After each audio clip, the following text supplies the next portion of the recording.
hope I'm just going crazy. You ever had one of those how in the hell did I get here moments? I mean those flashes of clarity where you really see your life. You look in the mirror and you're so far removed from the person you dreamed of being when you were a kid that you're stunned speechless. Mine happened about a year ago, a week or two before Thanksgiving, when I woke up in the hospital. I was incredibly disoriented. Everything seemed unreal and distant, not really happening to me, like I was dreaming or an avatar in a video game. Maybe it was because I had already felt so disconnected. Maybe it was the terrifying reminder of my own morality. But it felt like I was seeing myself with a stranger's eyes. Waves of shame and self-hatred rolled over me in that hospital bed, and I vowed to change my life. I'd made similar resolutions before and failed miserably, but this time was different. This time, the change was nearly effortless. Old habits evaporated, old temptations lost all allure. Peer pressure stopped being an issue because I just wasn't interested in hanging out with my usual group. When I tried going out with them sober, they bored me to tears. Meanwhile, other relationships in my life were improving. At my son Logan's birthday party, I even overheard my ex-husband telling his mother that I'd finally grown up and stopped causing so much heartache for everyone. When the last children had left and I was cleaning up, my son surprised me with a running hug. He wrapped his arms around me and squeezed me harder than he ever had in his life. "Will you stay?" he whispered. I brushed back his hair with my hand. "Of course. I'll stay as long as you want. You could even spend the night at my place tonight if your dad says it's okay." He sighed happily. "You're so much better than my real mom." Every cell in my body froze. I launched into a speech about how I was his mom, was trying to change, knew I needed to earn his trust back, etc. "Okay," he said lightly, obviously eager to return to his pile of presents. But just before he ran off, he winked at me, like we had an awesome secret. Logan couldn't stay with me that night after all, and honestly, I was kind of relieved. What he'd said had cut me to the core, and for the first time in nearly a year, I desperately wanted to drink. I made it all the way to the front door of my apartment complex before I lost it and started sobbing. I was fumbling in my purse for my keys, trying to see through the glaze of tears, and Sam put his hand on my shoulder. Sam had lived in the apartment next door to mine for years. Before my epiphany, I barely spared him a glance, but after, I found myself joking on cartoon butterflies whenever he passed by. I'd never had to chase a guy before. It's not that I'm Angelina Jolie or anything. It's just that I used to spend an enormous amount of time and money making myself look nothing like myself.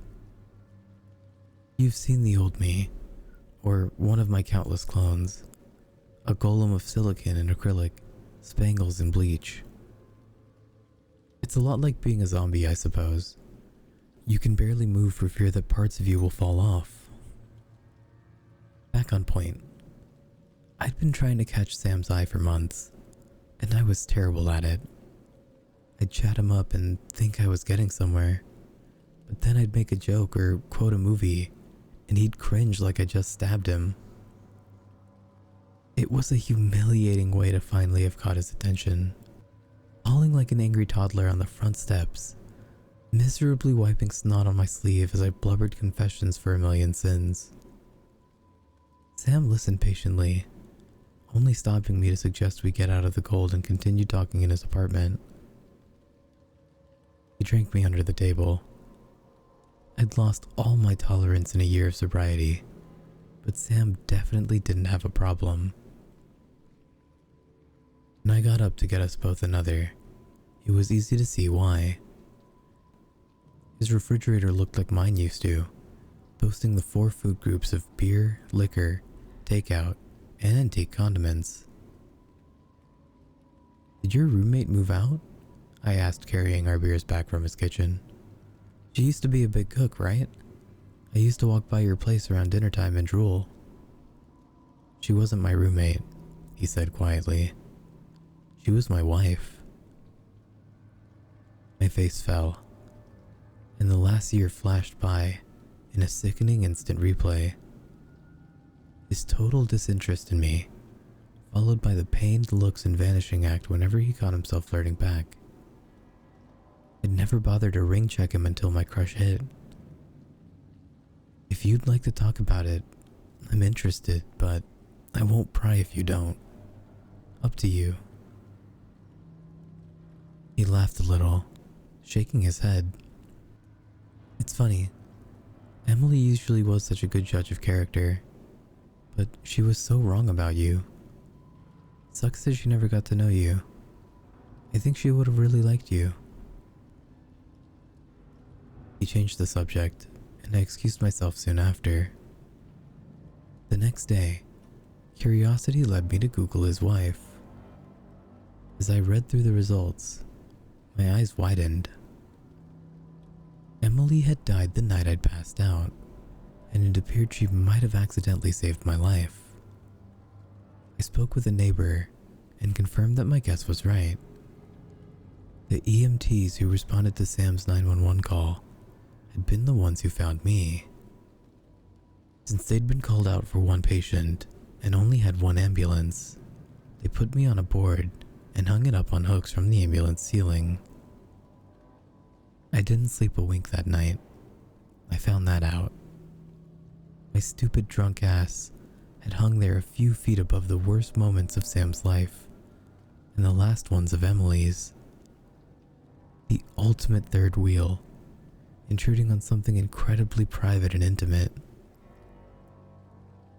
I laid in my bed, staring at the ceiling, imagining what it must have been like for Emily, staring up at the woman that she had thought was a total waste, knowing that I'd wake up and that she never would.